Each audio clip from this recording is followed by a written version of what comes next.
Coucou les lecteurs et les lectrices, j'espère que vous allez bien. On se retrouve aujourd'hui pour parler bouquin, mais avant que je vous présente le bouquin du jour, je tiens à m'excuser pour le bruit de ventilateur que vous entendez dans la vidéo.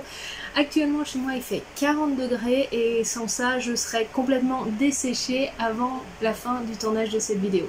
Donc désolée pour le bruit que vous entendez en fond, je ne peux pas y faire grand chose. C'est ça où je suis obligée d'arrêter de tourner parce qu'il fait bien trop chaud. Bref, revenons à nos moutons, vous êtes ici pour que je vous présente un livre et ce livre n'est autre que Circé de Madeline Miller aux éditions Pocket. Un roman que vous pouvez donc retrouver en format poche à 8,50 € dans toutes vos librairies, donc qui est juste magnifique. Il fait 550 pages et il a bien sûr pour thème la réécriture de la légende de la sorcière Circé, donc sorcière très connue dans la mythologie grecque suite à son passage dans l'Odyssée et de sa rencontre avec le héros Ulysse. Comment Madeline Miller s'en sort ici avec cette réécriture d'une sorcière aussi puissante dans l'histoire de la mythologie grecque? Eh bien c'est très simple, elle est partie de sa naissance puisque donc Circé est née du titan Hélios, dieu du soleil, et de la nymphe des eaux Persée. Elle aura donc, Persée et Hélios auront tout 4 enfants qui auront un don très spécifique. Grâce à certaines plantes, ils pourront faire de la magie. Et de la magie quand même très extraordinaire puisque Circé a même réussi à rendre un mortel tel un dieu. Donc ce n'est pas n'importe quoi. On va y découvrir donc notre jeune Circé qui a grandi et vieilli au sein du palais de son père jusqu'à son exil et tout ce qui lui est arrivé après. On rencontre différents mythes importants de la Grèce. Vous allez croiser donc Ulysse forcément puisqu'il fait partie de l'histoire de Circé, mais vous allez aussi pouvoir croiser Dédale, Icare, Ariane, le Minotaure, le monstre Scylla et bien plus encore. L'histoire est plutôt lente, on y est décrit à l'origine une sorcière qui a beaucoup subi, qui avait un caractère assez passif et qui acceptait quand même tout ce qu'on lui faisait subir. On lui a fait subir les pires choses au monde et pourtant elle a su garder une belle vision positive du monde, des hommes et autres. Elle a eu beaucoup de difficultés tout au long de sa vie, ça c'est ici que c'est décrit, d'où ses excès de zèle et donc tout ce qu'elle a fait de mauvais qu'on raconte dans l'Odyssée est expliqué ici par des excès pour se protéger ou pour se venger ou pour simplement essayer d'exister pour une fois. L'histoire est plutôt bien construite, même si effectivement elle est plutôt lente. Circé a une histoire, en tout cas dans ce roman-là, assez solitaire je trouve dans l'ensemble, même si elle croise quand même énormément de monde, bien plus que ce que l'on peut croire. Dans l'ensemble, on passe des millénaires avec elle, assez solitaire, seule avec elle-même, à découvrir le monde et comment les autres l'ont traité, à évoluer tout doucement puisqu'il lui aura fallu des millénaires pour comprendre que le comportement des autres envers elle n'était pas toujours bon ou justifié. Pour ma part, je trouve que Circé ressemble énormément à Cœur de sorcière de Geneviève Gornichec aux éditions Sabran.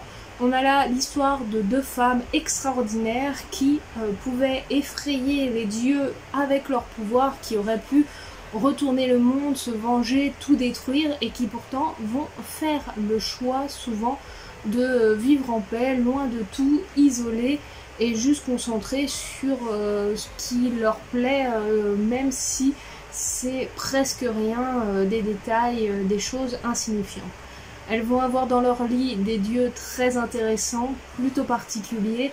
Elles vont faire des choses extraordinaires, elles ont un destin quand même assez impressionnant, mais cet effet je trouve que l'effet entre le pouvoir qu'elles ont et le choix de vie qu'elles font est un petit peu paradoxal et un peu pour moi je trouve difficile à dire.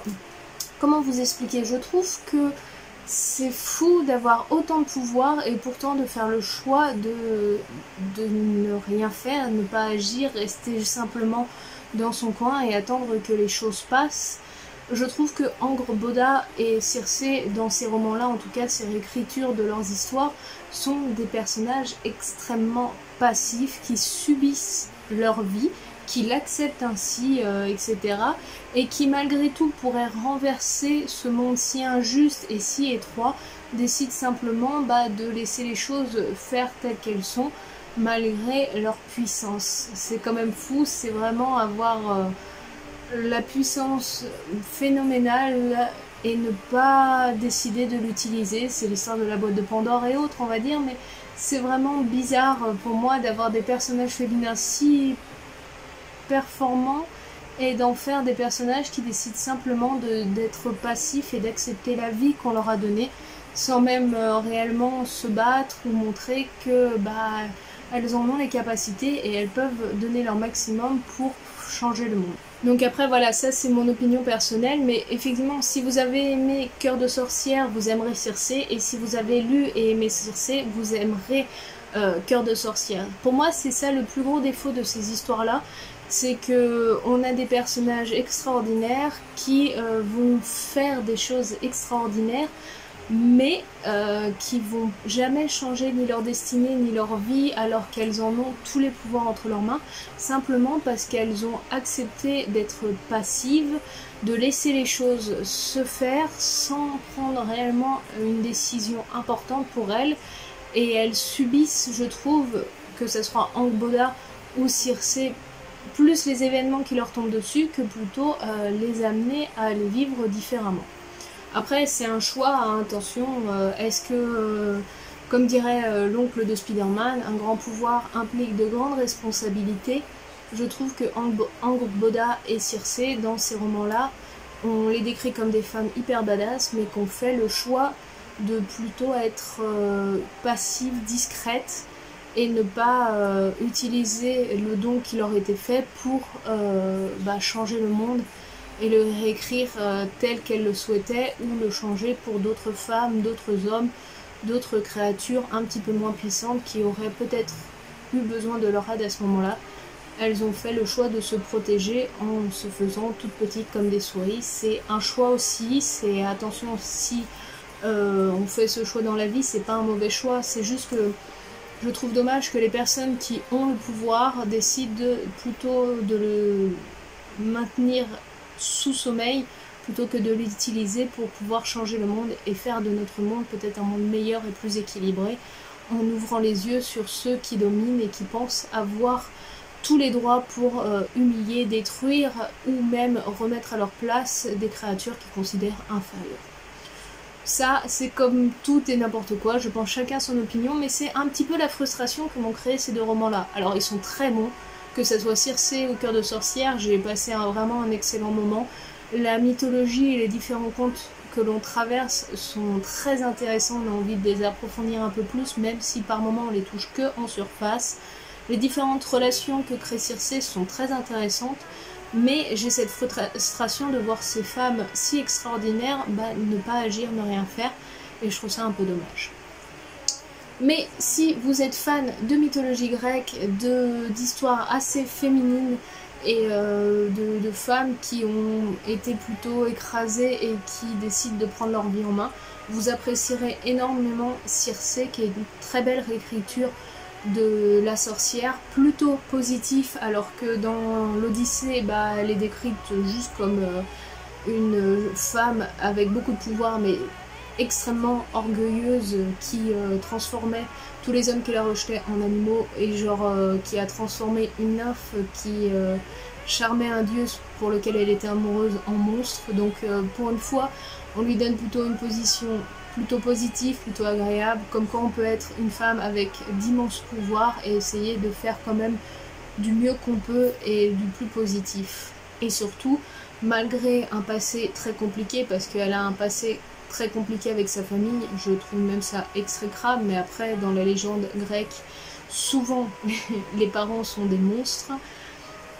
Elle s'en est sortie, elle a fait du mieux qu'elle pouvait et elle a donné le maximum qu'elle pouvait, même si elle a beaucoup plus subi sa vie pendant des millénaires plutôt que la vivre réellement. Ça devait peut-être l'emmener jusqu'à cette fin qui lui arrive ici, et qu'il fallait donc être patient pour obtenir un tel résultat. Bref, si vous êtes fan de mythologie ou autre, je vous conseille à 200% Circé. Je vous conseille, si vous avez lu Circé, que vous avez adoré Cœur de sorcière, ou l'inverse, si vous avez adoré Cœur de sorcière, vous aimerez Circé, parce que je trouve que nos deux sorcières sont très proches similairement en termes de leurs événements, leur façon d'agir et leur fonctionnement, leur puissance, etc. Je pense que si elles avaient pu se rencontrer dans la vraie vie, elles auraient pu être amies, en tout cas au vu de leur façon d'agir et d'être. Ce que j'ai beaucoup aimé aussi là, c'est que la légende donc, du serpent qui dévore le monde, qui est donc un des enfants de Angbodha, est énoncée ici, donc j'aime bien ce petit lien aussi qu'il y a entre ces deux sorcières qui est très intéressant et développer plus de ce côté-là que du côté de Cœur de sorcière, mais ça c'est des détails, mais assez sympathiques. Donc, si vous êtes fan de mythologie, Circé, c'est à mettre dans votre pile à lire si ce n'est pas déjà fait. Madeline Miller a fait un deuxième roman qui s'appelle donc Le Chant d'Achille, qui nous raconte la légende et l'histoire d'Achille et de sa romance avec Patrocle, je crois. Je sais pas trop si je le lirai, parce que dès qu'on part dans la romance, moi je suis un petit peu... c'est moins mon kiff, on va dire, mais en tout cas j'aime beaucoup l'écriture de Madeline Miller, donc j'aurai peut-être la curiosité d'aller jeter un coup d'œil. Donc voilà les amis, c'est terminé avec la présentation de ce roman-là. Je sais pas vous ce que vous en avez pensé, en tout cas si vous l'avez lu, n'hésitez pas à me dire en commentaire votre opinion sur ce roman-là, et si vous avez lu Circé et Cœur de sorcière, est-ce que vous aussi vous trouvez qu'il y a une grande ressemblance entre les deux romans? Est-ce que le roman vous intéresse? Et si vous avez d'autres questions, n'hésitez pas à me le dire en commentaire, je me ferai un plaisir de vous répondre. Nous on se retrouve de toute façon ce week-end pour reparler bouquins et Funko Pop, ne vous en faites pas. En attendant, je vous souhaite bon courage à vous. S'il fait chaud, surtout hydratez-vous bien et restez bien au frais. Et en attendant, bon week-end à vous. Allez, ciao, bye bye!